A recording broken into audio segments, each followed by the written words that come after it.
Musk వ్యాపార ప్రపంచంలో ఒక విప్లవం. సునీతా విలియమ్స్ అంతరిక్ష పరిశోధనలో ఒక చరిత్ర.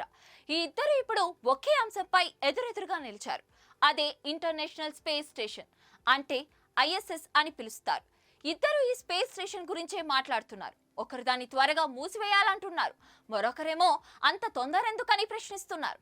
ఐఎస్ఎస్ రిటైర్ అవ్వాల్సిన సమయం వచ్చిందని మస్క్ చెబుతుండగా, అందుకు ఇది సరైన సమయం కాదని సునీతా విలియమ్స్ అంటున్నారు. నిజానికి ఐఎస్ఎస్ కోసం నాసా 25,000 కోట్ల ఖర్చు చేస్తుంది. ఈ డబ్బుని మరింత సమర్థవంతంగా ఉపయోగించుకోవాలన్నది మస్క్ ఆలోచన. నాసా ఖర్చు చేసే ప్రతి డాలర్ స్పేస్ ఎక్స్ ప్రయోగాల్లోకి మళ్లితే ప్రైవేట్ అంతరిక్ష వ్యాపారం మరింత వేగంగా అభివృద్ధి చెందుతుంది. ఐఎస్ఎస్ మానవ జాతికి ఉపయోగపడుతుంది, కానీ ఇది ఖరీదు ఎక్కువ, నిర్వహణ భారమైందని మస్క్ భావిస్తున్నారు. ఐఎస్ఎస్ కి బదులుగా మార్స్, చంద్రుడిపై నివాసం కోసం కొత్త అంతరిక్ష స్టేషన్ల కోసం నిధులు మళ్లించాలని ఆయన అభిప్రాయపడుతున్నారు.